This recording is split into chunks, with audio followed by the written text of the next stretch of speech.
வீடு கட்டுறது காஸ்ட்லின்னு எல்லாரும் சொல்றாங்க. ஆனா உண்மையிலே காஸ்ட்லி என்ன தெரியுமா? தப்பான டெசிஷன் தான். ஃபர்ஸ்ட், கன்ஸ்ட்ரக்ஷன் ஒரு இன்வெஸ்ட்மெண்ட். வீடு கட்டுறது எக்ஸ்பென்ஸ் இல்ல, அது ஒரு லைஃப் டைம் இன்வெஸ்ட்மெண்ட். ஆனா பிளானிங் இல்லாம எடுக்கிற டெசிஷன் தான் லேட்டர் ப்ராப்ளம் ஆகும். செகண்ட், பிளானிங் இல்லாம ஸ்டார்ட் பண்றது. ஃபர்ஸ்ட் மிஸ்டேக் என்னன்னா, கிளியர் பிளான் இல்லாம கன்ஸ்ட்ரக்ஷன் ஸ்டார்ட் பண்றது. கன்ஸ்ட்ரக்ஷன் நடந்துகிட்டு இருக்கும்போது சேஞ்சஸ் பண்ணா காஸ்ட் அதிகமாகும். தேர்ட், ட்ரெண்டை ஃபாலோ பண்றது. இன்ஸ்டாகிராம்ல பார்த்த டிசைன், யூடியூப்ல பார்த்த எலிவேஷன், அது எல்லாமே உங்க வீட்டுக்கு சூட் ஆகும்னு கேரண்டி இல்ல. ட்ரெண்ட் விட ரியாலிட்டி முக்கியம். ஃபோர்த், ஃபேமிலி நீட்ஸ் இக்னோர் பண்றது. பெர்ஃபெக்ட் ஹோம்னா நெய்பர் வீடு மாதிரி இருக்கணும்னு இல்ல, உங்க ஃபேமிலிக்கு கம்ஃபர்டபுளா இருந்தா போதும். Fifth, smart decisions build smart Holmes.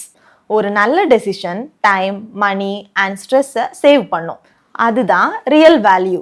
கன்ஸ்ட்ரக்ஷன்ல cement, steel, bricks வாங்குறது ஈஸி, கரெக்ட் டெசிஷன் எடுக்கிறது தான் சேலஞ்ச். இது மாதிரி இந்த யூஸ்ஃபுல்லான கன்ஸ்ட்ரக்ஷன் டிப்ஸ் வேணுமா? நம்ம ஜெயம் கன்ஸ்ட்ரக்ஷனை ஃபாலோ பண்ணுங்க. ஜெயம் கன்ஸ்ட்ரக்ஷன், குவாலிட்டி அண்ட் ட்ரஸ்ட்.